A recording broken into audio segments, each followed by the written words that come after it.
¿Qué tal, jovencitos? Muy buenas noches, jóvenes del segundo año de secundaria. Mi nombre es Ángelo Renato Díaz Angulo.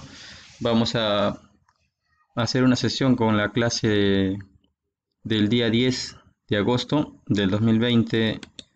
Ya estamos ya en la semana 19, jóvenes. El título de esta clase se llama Planificamos y escribimos la primera versión de nuestro testimonio. Es una clase para aprender en casa, para el nivel secundario. ¿Qué es un testimonio, chicos? A ver, vamos a partir del concepto base, ¿ya? Del latín testimonio hace referencia a un discurso en primera persona en el que se relatan experiencias de un individuo sobre acontecimientos diversos, como alguna discusión, suceso llamativo, una experiencia de vida, diferentes hechos que tienen relevancia e importancia. El texto, lógicamente, debe ser coherente y cohesionado y debe tener un mensaje que busque generar un aprendizaje o crear conciencia social sobre algún valor, etcétera, ¿no? Para mejorar siempre como sociedad.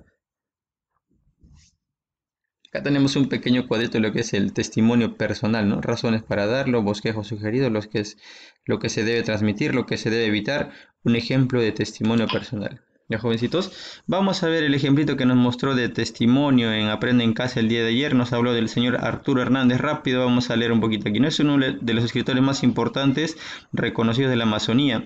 El señor da un testimonio en la exposición La Casa sin Puertas, literatura amazónica del año 1940 a 1980. Se aborda su obra y legado en la sección Puedo decir ahora que nací en el río. Es autor de novelas célebres como Sangama, Selva Trágica y Bubinsana.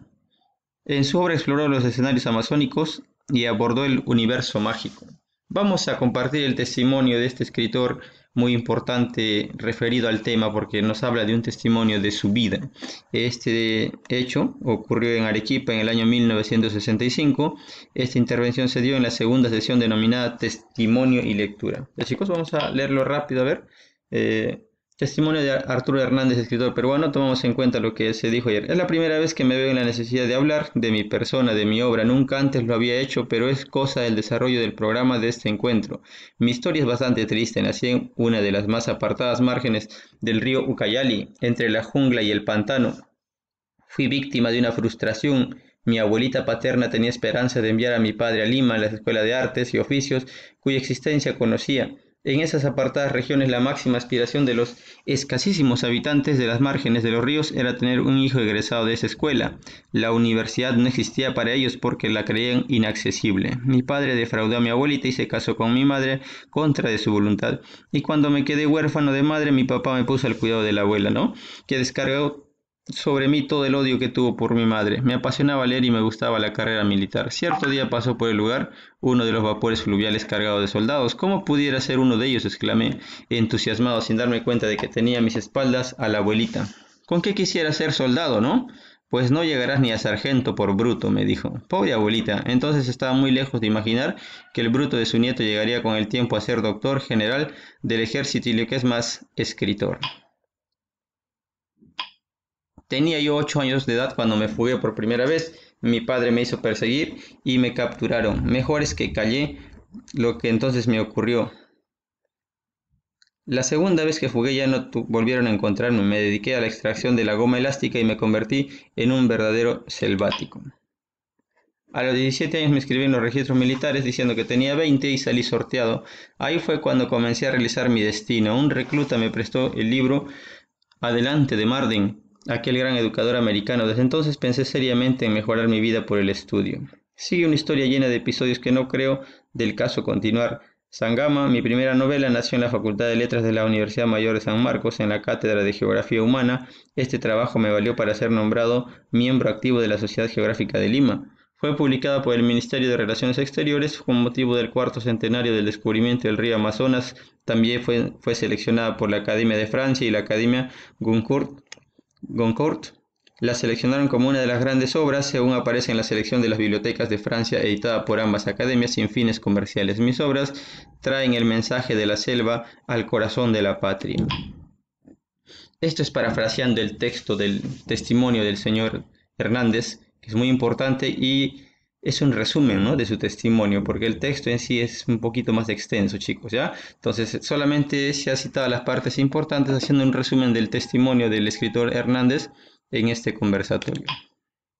Entonces, vamos a analizar rápidamente el testimonio de Arturo Hernández. La estructura del texto es un texto narrativo, ¿ya? El testimonio es un texto narrativo. Nos detalla cómo fue su desarrollo desde la niñez hasta la etapa adulta y sus logros. El testimonio es un relato real, es la historia personal del autor. El escritor narra el texto en primera persona. Por lo general, los testimonios se suelen narrar en primera persona, ¿no? ¿A qué me refiero con primera persona? El que narra, el que cuenta la historia soy yo, ¿no? Entonces yo voy a hablar de mí, ¿ya? De eso se trata, chicos. Entonces cuando tú vas a escribir tu testimonio vas a hablar de ti en primera persona. ¿Ya, jovencitos? ¿Cómo voy a planificar mi texto? Para comenzar, hago estas dos preguntas, ¿no? ¿Por qué voy a escribir mi testimonio? Aquí tenemos en cuenta el propósito de nuestro texto, que ya sabemos que es instruir, enseñar, dar un mensaje. ¿Quién lo va a leer? Vamos a determinar el destinatario de nuestro escrito. Vamos a tener en cuenta... Y muy importante es entonces la segunda pregunta también, chicos. ¿Quién lo va a leer, no? Aquí vamos a determinar. Entonces la segunda pregunta, chicos, es importante, ¿no? ¿Quién lo va a leer? Aquí vamos a determinar el destinatario de nuestro escrito. Vamos a tener en cuenta la extensión de mi testimonio, es decir, la extensión de nuestro texto. Ahora, este es el esquemita que nos planteó Aprende en Casa, ¿no? La señorita Yanira, la profesora que le ayudó, también le dio este esquemita. Vamos a repasarlo, chicos. Tú sabes, mira, que para todo texto, escritura, siempre hay 3 pasos, ¿ya? ¿Cuáles son estos 3 pasos? Planificación, textualización y publicación. ¿Ya? En la planificación es el primer paso siempre donde vas a escribir tu borrador, ¿no? Vas a corregir, vas a borrar, vas a planificar, vas a pensar sobre qué vas a escribir, cómo lo vas a escribir, por qué lo vas a escribir, etcétera. ¿Ya, chicos? Entonces este es el esquemita que nos va a indicar el primer paso de la escritura de cualquier texto, que es la planificación. Y hoy día vamos a tener un producto para irlo adjuntando en nuestro portafolio, porque en la siguiente clase vamos a hacer la versión final. ¿Ya, jovencitos? Entonces, primero, ¿por qué voy a escribir? Este testimonio viene a darnos el propósito del texto. ¿Quién va a leer mi testimonio? Viene a darnos el destinatario. ¿Cómo redactaré mi mensaje? El registro. Si va a ser formal o informal el lenguaje que voy a utilizar. ¿Qué partes tendrá mi testimonio? La estructura de mi texto, ¿no? Tú sabes, como el cuento, todo texto narrativo tiene inicio, nudo, desenlace. ¿Ya? Paso 1. Definimos la situación comunicativa. Acá tenemos un propósito, destinatario, extensión, registro. Están las mismas preguntas que vimos antes. ¿Para qué voy a dar mi testimonio? ¿Quiénes escucharán mi testimonio? ¿Será formal e informal? ¿Cuántos párrafos tendrá? Aquí simplemente pienso, ¿para qué voy a contar mi historia? ¿Ya? Aquí, ¿quiénes escucharán mi testimonio? Mis compañeros. Probablemente el registro será formal o informal. El que vamos a utilizar es el formal. Extensión, ¿cuántos párrafos tendrá? Mi texto por lo menos debe tener 3 párrafos, chicos, ¿ya? Paso 2, definimos el contenido. ¿Dónde y cuándo pasó el hecho, ¿no? Lo que voy a contar sobre mi anécdota, mi historia. ¿Qué sucedió? ¿Quiénes participaron? ¿Quiénes son los participantes, los personajes, los que forman parte de mi historia, ¿no? De mi testimonio? ¿Cómo te sentiste? Habla un poquito de las sensaciones, del sentir del narrador, del que está contando la historia, ¿no? Sus sentimientos, sus emociones. Paso 3, ordenamos los hechos a relatar. Inicio, dónde y cuándo pasó. Nudo, qué sucedió. Y desenlace, cómo terminó la historia. Ahora respondemos con un ejemplo de las preguntas. Paso 1, definimos la situación comunicativa. Propósito, ¿para qué voy a dar mi testimonio? Primero debo contar lo que me pasó en el club de periodismo de secundaria. En una de las reuniones mencioné que no sabía tanto de fotografía. Al fin y al cabo no era que me interesara tanto. Una de las chicas me dijo entonces, ¿qué haces en este club? ¿Estás dando cuenta? Está haciendo su primer bosquejo respondiendo a la primera pregunta, ¿no? ¿Para qué voy a dar mi testimonio? Para contarles acerca de un hecho que le sucedió al narrador. Propósito, ¿para qué voy a dar mi testimonio? Acá vamos a definir la situación comunicativa. A partir de un hecho que me tocó vivir cuando estaba en el club de periodismo y lo que aprendí de esta situación, puedo ayudar a afrontar momentos adversos que se pueden dar en los grupos de amigos, evitando que nuestra autoestima se vea afectada. Paso 1. Definimos la situación comunicativa. Destinatario. ¿Quiénes serán los destinatarios? Los adolescentes, ¿no? Mis compañeros. Registro, formal e informal. ¿Qué te dije? El formal es el que vamos a utilizar, ¿no? El académico. Extensión, ¿cuántos párrafos tendrá? Mínimo 3, 4 párrafos, si quieres 5, depende de ti. Paso 2, definimos el contenido. ¿Dónde y cuándo pasó? Los hechos que voy a narrar sucedieron en mi colegio cuando estaba en tercero de secundaria. ¿Qué sucedió? ¿Quiénes participaron? Yo era parte del club de periodismo y conforme pasaban los meses sentía que no era acogida en el grupo, me sentía rechazada porque no compartíamos los mismos intereses y temas de conversación, pero con el paso del tiempo pude aprender a enfrentar esta situación. Definimos el contenido. ¿Cómo te sentiste cuando ocurrió? Me sentí triste, molesta, empecé a desconfiar de mí y creo que mi autoestima batalló un poco. Ordenamos los hechos a relatar. Inicio, ¿dónde y cuándo? Esta historia sucedió cuando estaba en tercer grado de secundaria, era parte del club de periodismo, tenía muchos compañeros y compañeras de diferentes grados. Nudo, ¿qué sucedió? Empecé a sentirme rechazada por el grupo, dice. Desenlace, ¿cómo terminó? La historia termina con el desenlace cuando pedí algunos consejos entre amigas y conversé con el grupo y les expliqué lo que sentía.